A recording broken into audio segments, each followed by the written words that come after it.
What is up, everybody? Just finished a long day of powder coating. Should have been an easy job, hasn't been an easy job, and it's not done yet.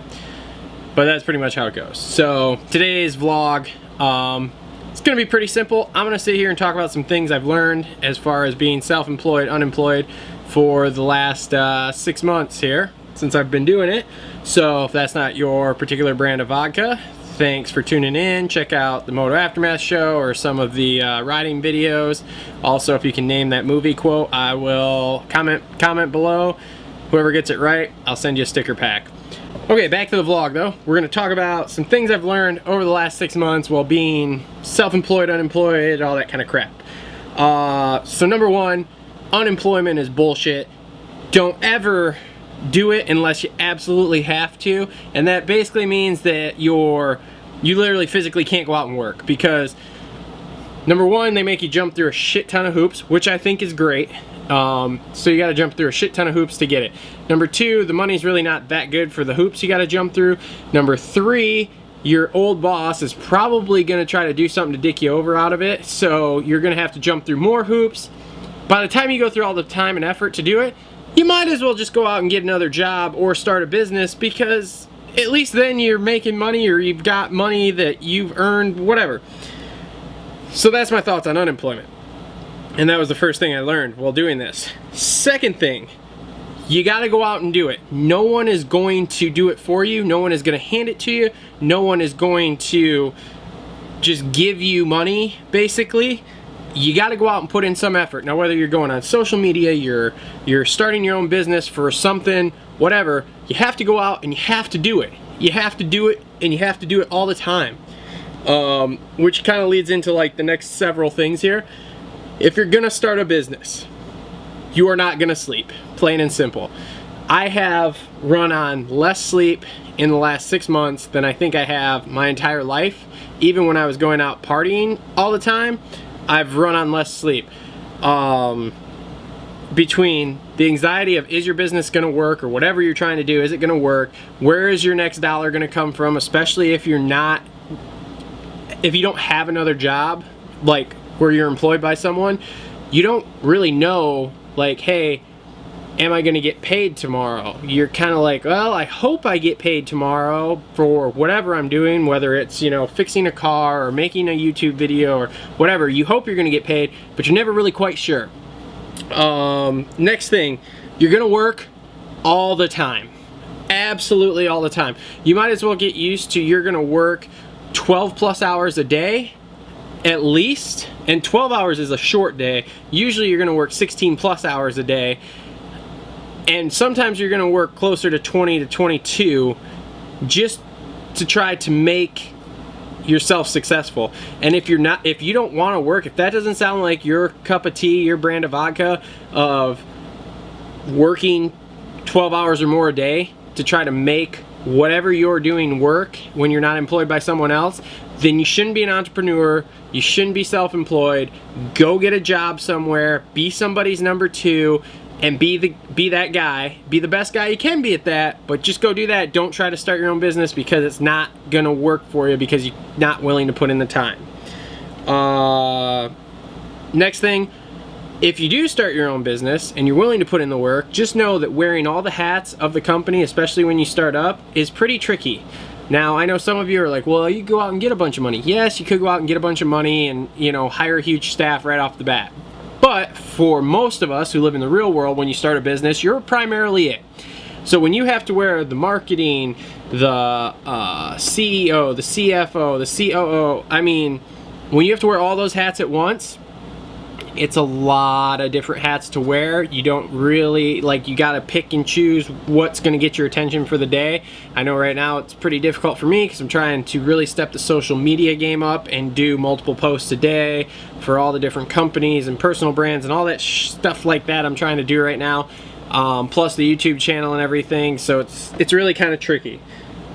Social media is a must at this point. You need to be on Facebook if you have a company or a personal brand. You need to be on Instagram, probably Snapchat, which I'm not, but I should be there. But at some point I have to draw the line of, okay, how much attention can I really give to this?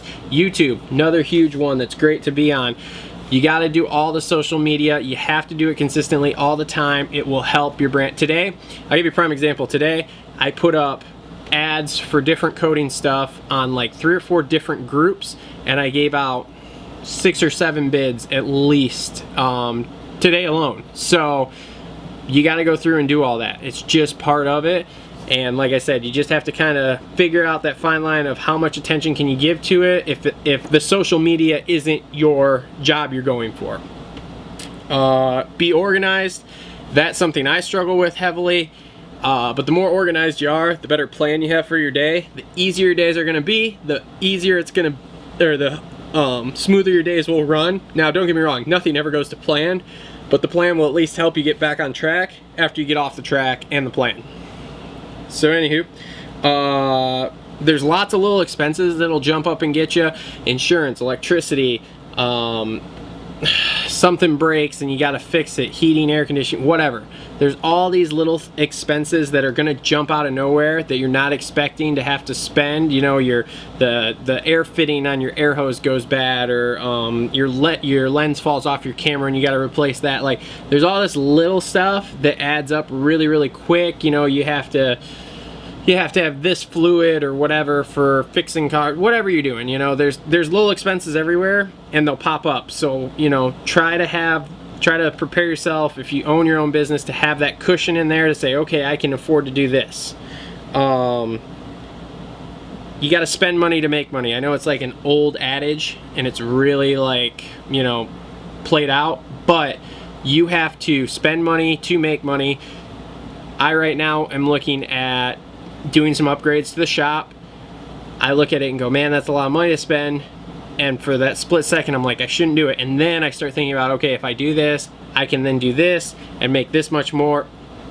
So you got to spend it to make it. If you don't spend it, you won't make it. Your income is an infinite number. Your expenditures is a finite number. You can only take your expenses down so much before you're out of business. Because if you don't have any expenses, you don't have a business, basically. Now, your income, though, that's infinite. You can go up as high as you want. And that's a Grant Cardone thing. I listened to him today. He talked about it all day in the podcast I was listening to, and it makes a lot of sense. Like, you can always increase your income. You can't always decrease your expenses. So spend the money to make the money, increase your income. You got to be committed to it. 24/7, 365. If you're doing your own startup, you have to be committed. There is no way around it. Zoe right now is probably so upset at me. She doesn't say that. She hasn't, you know, given me any flack or anything, but I just feel bad, and I feel like she's so upset with me because I have to put so much effort into this. It actually takes attention, time, and effort away from her, and I'm sorry for it. But your significant other has to understand that you have to be committed so much, or it's not going to work. That just plain and simple will not work. So the last thing I got for you with this is being self-employed is the best thing ever. If I want to, for example, this week or last week, it was hot out in the middle of the afternoon all the time. It was like 90 degrees plus and humid.